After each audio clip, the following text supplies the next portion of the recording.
Welcome back. ನಾವು ಹಿಜಾಬ್ ನಿಷೇಧ ತೆರವುಗೊಳಿಸಿರುವಂಥ ರಾಜ್ಯ ಸರ್ಕಾರದ ನಿರ್ಧಾರದ ಬಗ್ಗೆ ಮಾತನಾಡ್ತಾ ಇದ್ವಿ. ನಾನು ಅಬ್ದುಲ್ ರಜಾಕ್ ಅವರನ್ನ ಮಾತನಾಡಿಸಬೇಕು. ಅಬ್ದುಲ್ ರಜಾಕ್ ಅವರೀಗ ನಿಷೇಧ ವಾಪಸ್ ತೆಗೆದಿದ್ದು ಸರಿಯೋ ತಪ್ಪೋ ಅನ್ನೋದ್ರ ಬಗ್ಗೆ ಸಾಕಷ್ಟು ಚರ್ಚೆ ಆಯಿತು. ನಾನು ನಿಮ್ಮ ಹತ್ರ ಕೇಳಬೇಕಾಗಿರೋದು, 16ನೇ ತಾರೀಕು ನಿಮ್ಮ ಸಮಾವೇಶ ಮಾಡ್ತಾ ಇದ್ದೀರಿ ನಾಡ್ದು, ಅದಕ್ಕೂ ಮುಂಚಿತವಾಗಿ ಈ ನಿರ್ಧಾರವನ್ನು ತೆಗೆದುಕೊಂಡಿದ್ದಾರೆ. ಪೊಲಿಟಿಕಲಿ ಟೂಲ್ ಆಗಿ ಬಳಸ್ತಾ ಇದ್ದಾರಾ ಮುಸಲ್ಮಾನರನ್ನ ರಾಜ್ಯ ಸರ್ಕಾರ? ಖಂಡಿತವಾಗಿಲ್ಲ. ಇರಿ, ಅವರನ್ನೇ ಕೇಳೋಣ, ಏನು ಹೇಳ್ತಾರೆ ನೋಡೋಣ. ಅವ್ರ ಅಭಿಪ್ರಾಯ ರಕ್ಷಿತ್, ಹಿಜಾಬ್ ಅನ್ನೋದನ್ನ ಪ್ರಣಾಳಿಕೆಯಲ್ಲಿ ಕೊಟ್ಟ ಒಂದು ಭರವಸೆ. ಇದನ್ನ ಈಡೇರಿಸಲಿಕ್ಕೆ ಇವ್ರ ಹತ್ರ 3 ವರ್ಷ ಟೈಮ್ ಇತ್ತು, ಇದುವರೆಗೂ ಮಾಡಿಲ್ಲ. ದಾವಣಗೆರೆ ಚುನಾವಣೆ ಆದ ನಂತರ ಆದ ಬೆಳವಣಿಗೆಗಳನ್ನ ನೀವು ಎತ್ನೋಡಿದ್ರೆ ಇವತ್ತು ಈ ನಿರ್ಧಾರವನ್ನ ತಗೊಂಡಿದ್ದಾರೆ. ಮುಂದಕ್ಕೆ 16ನೇ ತಾರೀಕು ನಮ್ಮ ಸಮಾವೇಶ ಏನು ನಿಲ್ಲಲ್ಲ, ಆ ಸಮಾವೇಶ ನಾವು ಮಾಡ್ತೀವಿ.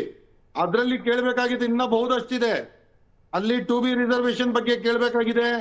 ನಾವು ಗೋಹತ್ಯೆ ನಿಷೇಧದ ಒಂದು ಕಾಯ್ದೆಯನ್ನ ನೀವು ತಿದ್ದುಪಡಿ ಮಾಡ್ತೀರಿ ಅಂತ ಹೇಳಿದ್ರಿ, ಅದ್ರ ಬಗ್ಗೆ ನಾವು ಪ್ರಶ್ನೆ ಮಾಡ್ಬೇಕಾಗಿದೆ.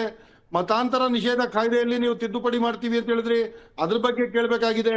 10,000 ಕೋಟಿ ಕೊಡ್ತೀವಿ ಬಡ್ಜೆಟ್ ಅಲ್ಲಿ ಅಂತ ಹೇಳಿದ್ರಿ, ಅದ್ರ ಬಗ್ಗೆ ಕೇಳ್ಬೇಕಾಗಿದೆ. ಇನ್ನ ಒಂದು ಲಿಸ್ಟ್ ಎಲ್ಲ ಬರೀ ಒಂದು ವೋಟ್ ಬ್ಯಾಂಕ್ ತರ ಎಲೆಕ್ಷನ್ ಬಂತು, ನಾವು ವೋಟ್ ಮಾಡಿದ್ವಿ 92% ಅಂತ ಹೇಳ್ಬಿಟ್ಟು ನೀವು ಅಧಿಕಾರದಲ್ಲಿ ಬಂದಿರೋದೇ ನಮ್ಮ ವೋಟಿಂದ ಅಂತ ನಾನು ಹೇಳಿದ್ದೀನಿ. ಇವತ್ತು ನೀವು ಸರ್ಕಾರವನ್ನು ಬ್ಲಾಕ್ ಮೇಲ್ ಮಾಡ್ತಾ ಇದ್ದೀರಾ ಹೇಗೆ? ಸುಪ್ರೀಂ ಕೋರ್ಟ್ ಇಂದ ನೀವು ಸುಪ್ರೀಂ ಕೋರ್ಟ್ಗೆ ತಿಳಿಸ್ಬೇಕಾಗಿತ್ತು. ಈಗ ಡೈರೆಕ್ಟ್ ಹೋಗಿ ಸುಪ್ರೀಂ ಕೋರ್ಟ್ ಅಲ್ಲ, ಸರ್ಕಾರನ ಬ್ಲಾಕ್ ಮೇಲ್ ಮಾಡ್ತಾ ಇದ್ದೀರಾ? ನಾವು ಹೇಳಂಗೆ ಸರ್ಕಾರ ನಡಿಬೇಕು. ಅಬ್ದುಲ್ ರಜಾಕ್, ಯಾವುದೇ ಸಮುದಾಯ ತಮ್ಮ ಹಕ್ಕುಗಳಿಗಾಗಿ ಹೋರಾಟ ಮಾಡಬಹುದು, ಲಿಸ್ಟ್ ತಾವು ಹೇಳಿದ ಲಿಸ್ಟ್ ಇರ್ಬೋದು, ಅದಿರ್ಬೋದು. ಆದ್ರೆ ತಮ್ಮ ಹೋರಾಟಕ್ಕೆ ಬೆದರಿತು ಸರ್ಕಾರ, ನಮ್ಮಿಂದನೇ ಆಯ್ತಾ ಇದೆ, ಇವೆಲ್ಲ ನಮ್ಮಿಂದನೇ ಸರ್ಕಾರ ಬಂತು, ಆತರ ಮಾತುಗಳನ್ನ ಬಿಡಿ. ಯಾಕಂದ್ರೆ ಕೇಳ್ರಿ, ಕರ್ನಾಟಕ ನಮ್ಮ ಪ್ರಣಾಳಿಕೆ ಇದೆ, ನಾವು ಮಾಡ್ತೀವಿ. ಅಬ್ದುಲ್ ರಜಾಕ್ ಕೇಳಿ ಹೇಳ್ದಲೇ ಇರ್ಲಿ, ಅಬ್ದುಲ್ ರಜಾಕ್ ಕರ್ನಾಟಕದ ಒಬ್ಬ ಕನ್ನಡಿಗ, ಒಬ್ಬ ಮತದಾರ ಅಷ್ಟೇನೆ. ಅಬ್ದುಲ್ ರಜಾಕ್ ಕೇಳಿ ಹೇಳ್ದಲೇ ಇರ್ಲಿ, ನಮ್ಮ ಬದ್ಧತೆ ಇದೆ, ಕಾಂಗ್ರೆಸ್ ಸರ್ಕಾರದ ಬದ್ಧತೆ ಇದೆ, ನಾವು ಮರೆ ಮಾಡ್ತೀವಿ. ನಮ್ಮ ಯೋಜನೆ 10,000 ಕೋಟಿ ಕೊಡ್ಬೇಕಾ, ನಾವು ಕೊಟ್ಟೇ ಕೊಡ್ತೀವಿ ಸಮುದಾಯಕ್ಕೆ. ಅಬ್ದುಲ್ ರಜಾಕ್ ಕೇಳಿದ್ರು ಹೇಳ್ದಲೇ ಇದ್ರು ಕೊಡದೇ ನಮ್ಮ ಬದ್ಧತೆ ಅದು. ಆದ್ರೆ ನೀವ್ ಹೇಳ್ತಾ ಇರೋದೇನು, ನಮ್ಮಿಂದಲೇ ಆಯ್ತು, ನಮ್ಮ ಹೋರಾಟಕ್ಕಾಯ್ತು, ಅವೆಲ್ಲ ನಿಮ್ಮ ಸ್ವಂತ ಅಭಿಪ್ರಾಯ, ಅದಕ್ಕೂ ಇದಕ್ಕೆ ಸಂಬಂಧ ಇಲ್ಲ. ಅದಕ್ಕೆ ಪೂರಕ ಆಗುವಂತ ಬೆಳವಣಿಗೆಗಳಾಗಿದೆ ನಟರಾಜ್ ಗೌಡ್ರೆ. ರಜಾಕ್ ಅವರು ಸುಖ ಸುಮ್ಮನೆ ಬೆನ್ನು ತಟ್ಟಿಕೊಳ್ತಾ ಇಲ್ಲ. ರಜಾಕ್ ಅವರು ಸುಖ ಸುಮ್ಮನೆ ಬೆನ್ನು ತಟ್ಟಿಕೊಳ್ತಾ ಇಲ್ಲ. ಅದನ್ನ ಕನೆಕ್ಟ್ ಮಾಡಬಹುದು ಅವರು. ಅದಕ್ಕೆ ಅವಕಾಶ ಕೊಟ್ಟಿರೋದು ನೀವೇ. ಕೇಳಿ, ರಜಾಕ್ ಅವರು ಸುಖ ಸುಮ್ಮನೆ ಬೆನ್ನು ತಟ್ಟಿಕೊಳ್ತಾ ಇಲ್ಲ. ಅಬ್ದುಲ್ ರಜಾಕ್ ಅವರು ಮತ್ತೆ ಅಂತಹ ಮಿತ್ರರು ಬಹಳ ಜನ ಅದಕ್ಕೆ ಕನೆಕ್ಟ್ ಮಾಡಬಹುದು. ಅದು ಸತ್ಯ ಅಲ್ಲ. ಸಿದ್ದರಾಮಯ್ಯ ಸರ್ಕಾರ, ಕಾಂಗ್ರೆಸ್ ಸರ್ಕಾರ ಯಾವ ಬದ್ಧತೆ ಇದೆ, ನಮ್ಮ ಪ್ರಣಾಳಿಕೆ ಇದೆ, ನಾವು ಪ್ರಣಾಳಿಕೆಯನ್ನ ಈಡೇರಿಸೋದು ನಮ್ಮ ಹೊಣೆಗಾರಿಕೆ ಇದೆ. ಪ್ರಣಾಳಿಕೆಯನ್ನ ಈಡೇರಿಸೋದು ನಮ್ಮ ಹೊಣೆಗಾರಿಕೆ ಇದೆ. ರಜಾಕ್ ಅವರೇ, ನಾವು ಮಾಡಬೇಕಿತ್ರಿ, ಮಾಡಿದೀವಿ, ಅದರದ್ದು ಕ್ರೆಡಿಟ್ ಪಡ್ಕೊಳ್ಳೋದಕ್ಕೆ ಬರಬೇಡಿ ನೀವು ಅಂತ. 25,000 ವೋಟ್ಗಳ ಹೊಡೆತ ಬಿತ್ತಲ್ಲ, ಅದರ ಪರಿಣಾಮ ಇದು. ನಿಮ್ಮ ಅಭಿಪ್ರಾಯ? ಒಗ್ಗಟ್ಟನ್ನ ತೋರಿಸ್ತಲ್ಲ ಮುಸ್ಲಿಂ ಸಮುದಾಯ, ಅದರ ಪರಿಣಾಮ ಇದು. ಅಬ್ದುಲ್ ರಜಾಕ್ ಅವರೇ, ಮಾಡಿರ್ತಿರ್ಲಿಲ್ಲ ಅಂದ್ರೆ ಹೀಗೆ ಕಾಲ ಕಳೀತಾ ಇತ್ತು, ಇವ್ರು ಯಾವ ರೀತಿ ಆದೇಶನ ತರ್ತಾ ಇದ್ರು ನೋಡ್ರಿ. ಅಬ್ದುಲ್ ರಜಾಕ್ ಅವರೇ, ಒಂದ್ ನಿಮಿಷ, ನಾನು ಯದುಕುಮಾರ್ ಮಾತಾಡ್ತಾ ಇರೋದು. ಮಾತಾಡಿ.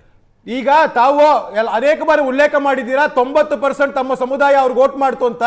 ಋಣ ಸಂದಾಯ ಮಾಡಿಲ್ಲ ಅಂತ ಹಲವು ಬಾರಿ ನೀವು ಹೇಳಿದ್ದೀರಾ.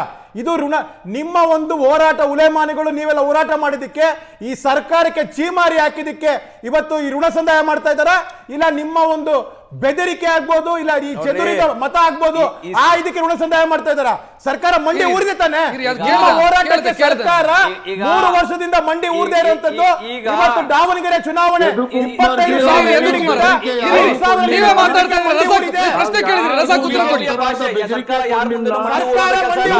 ಸರ್ಕಾರ ತನ್ನ ಪ್ರಣಾಳಿಕೆ ಇದೆ, ಅದರ ಈಡೇರಿಸುವ ಜವಾಬ್ದಾರಿ ನಮ್ದಿದೆ. 5 ವರ್ಷ. ಒಂದ್ ನಿಮಿಷ ನಟರಾಜ್ ಗೌಡ್ರೆ, ರಜಾಕ್ ಏನೋ ಹೇಳ್ತಿದ್ದಾರೆ. ರಜಾಕ್ ಅವರೇ, ನಾವು ಯಾರಿಗೂ ಬೆದರಿಕೆಯನ್ನ ಕೊಡ್ಲಿಲ್ಲ, ಹೆದರಿಸಲಿಲ್ಲ.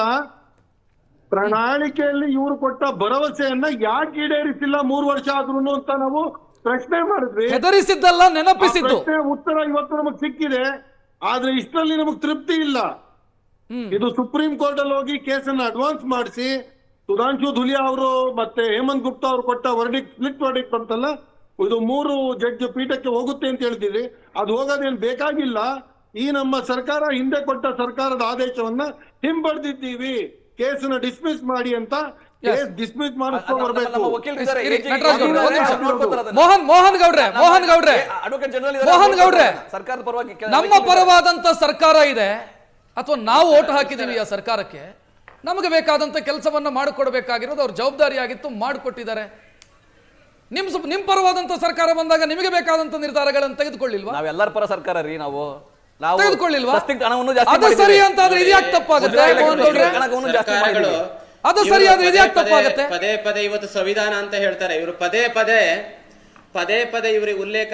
ಮಾನ್ಯ ಸಿದ್ದರಾಮಯ್ಯ ಅವರು ಹೇಳ್ಬೇಕಾದ್ರೆ ನಾವು ಸಂವಿಧಾನ ಪ್ರಕಾರ ನಡೆಸ್ತೇವೆ, ನಾವು ಸರ್ವ ಜನಾಂಗದ ಶಾಂತಿಯ ತೋಟ ಅಂತ ಹೇಳ್ತೇವೆ. ಆದರೆ ವಾಸ್ತವದಲ್ಲಿ ಇವರು ಜಮೀರ್ ಅಹಮದ್ ಖಾನ್ ಅವರು ಹೇಳಿದ್ರು, ಮೊದಲೇ ಸ್ಟೇಟ್ಮೆಂಟ್ ಅನ್ನ ಕೊಟ್ಟಿದ್ರು, ನೋಡಿ ಇದು ಮುಸಲ್ಮಾನರಿಂದ ಸರ್ಕಾರ ರಚನೆ ಆಗಿದೆ, ಮುಸಲ್ಮಾನರಿಗೋಸ್ಕರ ಸರ್ಕಾರ ಕೆಲಸ ಮಾಡ್ಬೇಕಂತ ಹೇಳಿದ್ರು. ಕೂಡಲೇ ಇಡೀ ಮಂತ್ರಿ ಮಂಡಲ ಎಲ್ಲರೂ ಹಿಂದೂಗಳ ಸರ್ಕಾರ ಅಂತ ನೀವು ಪಶ್ಚಿಮ ಬಂಗಾಳದ ಸರ್ಕಾರವನ್ನು ನೀವು ಹೇಳಲ್ವಾ? ಉತ್ತರ ಪ್ರದೇಶದ ಸರ್ಕಾರವನ್ನು ಹಿಂದೂಗಳ ಸರ್ಕಾರ ಅಂತ ಹೇಳಲ್ವಾ?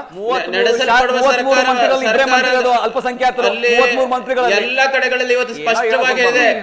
ಎಲ್ಲಾ ಕಡೆಗಳಲ್ಲಿ ಸರ್ಕಾರದ ನಿಯಮಗಳನ್ನ ಗಾಳಿಗೆ ತೋಳಿ, ಸಂವಿಧಾನವನ್ನ ಗಾಳಿಗೆ ತೋರಿ ಮಾನ್ಯ ಸರ್ವೋಚ್ಚ ಮೋಹನ್ ಗೌಡ್ರೆ, ನನಗೆ ಈ ಪ್ರಶ್ನೆಗೆ ಒಂದು ಉತ್ತರ ಕೊಟ್ಬಿಡಿ. ಈಗ ಒಂದು ಉತ್ತರ ಕೊಟ್ಬಿಡಿ ಮೋಹನ್ ಗೌಡ್ರೆ, ದಯವಿಟ್ಟು ಇಲ್ಲಿ ಕೇಳಿಸ್ಕೊಳ್ಳಿ. ಬಿಜೆಪಿ ಸರ್ಕಾರ ಬಂದಾಗ ಹಿಜಾಬ್ ಅನ್ನ ನಿಷೇಧ ಮಾಡಿದ್ದು ಕಾನೂನು ಸಮ್ಮತ ಅಂತಾದ್ರೆ ಆ ನಿಷೇಧವನ್ನು ವಾಪಸ್ ಪಡೆಯೋದು ಕೂಡ ಕಾನೂನು ಸಮ್ಮತವೇ? ಯಾಕಂತಂದ್ರೆ ಸಂವಿಧಾನ ಅದಕ್ಕೆ ಅವಕಾಶ ಕೊಡುತ್ತೆ, ಸರ್ಕಾರಕ್ಕೆ ನಿಯಮ ಮಾಡೋದಕ್ಕೆ ಅವಕಾಶ ಕೊಡುತ್ತೆ. ಹೈಕೋರ್ಟಿನ ಅದೇ ಸಂವಿಧಾನದ ಆಧಾರದ ಮೇಲೆ ಕಾನೂನನ್ನು ವಾಪಸ್ ಪಡೆದಿದ್ದಾರೆ, ತಪ್ಪೇನಾಗುತ್ತೆ?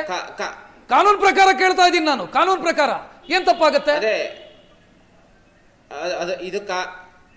ಇದಕ್ಕೆ ಕಾನೂನು ಸಮ್ಮತ ಅಂತೇಳಿ ಇವರು ಇದನ್ನು ಮಾಡಿದ್ರೆ ನಾಳೆ ಏನಾಗುತ್ತೆ ಅಂತ ಹೇಳಿದ್ರೆ ವಿದ್ಯಾರ್ಥಿಗಳ ಭವಿಷ್ಯ ಪುನಃ ಧರ್ಮದಂಗಲ್ ಪ್ರಾರಂಭ ಆಗುತ್ತೆ, ಅದಕ್ಕೆ ಅವಕಾಶ ಕೊಡ್ತಾರೆ ಅಷ್ಟೇ. ಧರ್ಮದಂಗಲ್ ಯಾಕೆ ನೀವು ಯಾಕೆ ಸ್ಟಾರ್ಟ್ ಮಾಡಬೇಕು?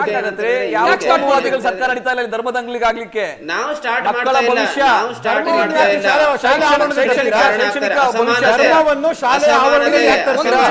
ಅವಕಾಶ ಕೊಡ್ತಾ ಇದ್ದಾರೆ. ಮೋಹನ್ ಗೌಡ್ರೆ, ಈಗ ಫಾತಿಮಾ ಅವರು ಅಥವಾ ಇನ್ನೊಬ್ರು ಯಾರೋ ಹಿಜಾಬ್ ಹಾಕೊಂಡು ಶಾಲೆಗೆ ಬಂದ್ರು ಅಂದ ತಕ್ಷಣ ನಾವು ಕೇಸರಿ ಹಾಕೊಂಡು ಬರ್ತೀವಿ ಅಂತ ಹಠ ಯಾಕೆ? ಅದ್ರಲ್ಲಿ ಏನ್ ಸಾಧಿಸ್ತೀರಿ ನೀವು? ಅದರಿಂದ ಏನ್ ಸಾಧಿಸ್ತೀರಿ ಅದರಿಂದ? What is the purpose of uniform? ನಾವೇನ್ ಹಠ ಮಾಡ್ತಾ ಇಲ್ಲ.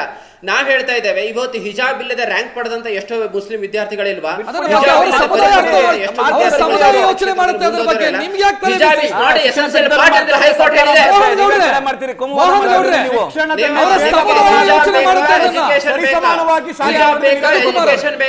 ಅವರ ಸಮುದಾಯ ಅದರ ಬಗ್ಗೆ ಯೋಚನೆ ಮಾಡುತ್ತೆ.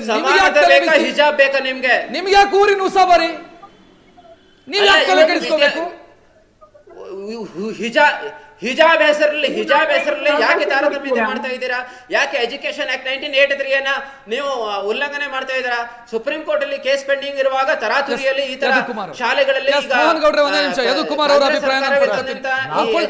ಹಿಂದೂ ಸಂಘಟನೆಯಾಗಿ ಮಾತಾಡೋದು ಸರಿ. ಒಂದು ಪೊಲಿಟಿಕಲ್ ಪಾರ್ಟಿಯಾಗಿ ನೀವು ಅದೇ ದಾರಿಯಲ್ಲಿ ಮಾತನಾಡಿದ್ರೆ ಹೆಂಗಿರುತ್ತೆ? ನಾವು ಮಾತಾಡ್ತಾ ಇರೋದು ಒಂದು ಸರ್, ಅಲ್ಲಿ ಯೂನಿಫಾರ್ಮ್ ಅನ್ನೋದು what is the description of the uniform? ಎಲ್ಲರೂ ಸರಿಸಮಾನವಾಗಿ ಶಾಲೆಯ ಆವರಣ ಬಿಟ್ಟು ಹೊರದಾಗ ನಿಮ್ದು ಏನಿದೆ ನೀವು ಮಾಡ್ಕೊಳ್ಳೋದು. ಒಂದು ನಿಮಿಷ ಯದುಕುಮಾರ್ ಅವರೇ, ಅಲ್ಲಿ ಹಿಜಾಬಿಗೆ ಅವಕಾಶ ಕೊಡಲಾಗಿದೆ.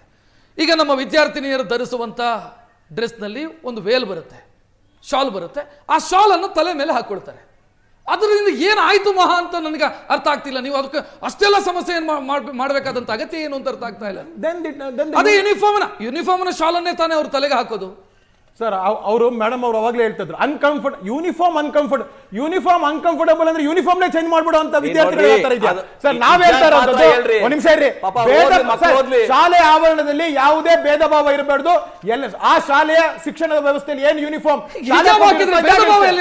ಅದೇಂಗೆ ಪಾರ್ಟ್ ಆಫ್ ದ ಯೂನಿಫಾರ್ಮ್ ಆಗುತ್ತೆ sir? Is it that part of the uniform?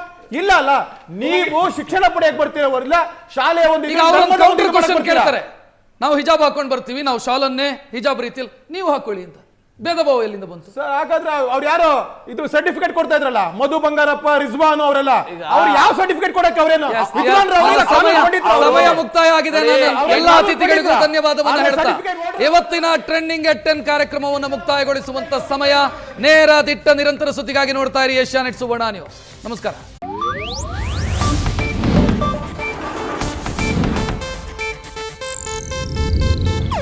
ಇದು ಏಷ್ಯಾನೆಟ್ ನ್ಯೂಸ್ ನೆಟ್ವರ್ಕ್ ಪ್ರಸ್ತುತಿ.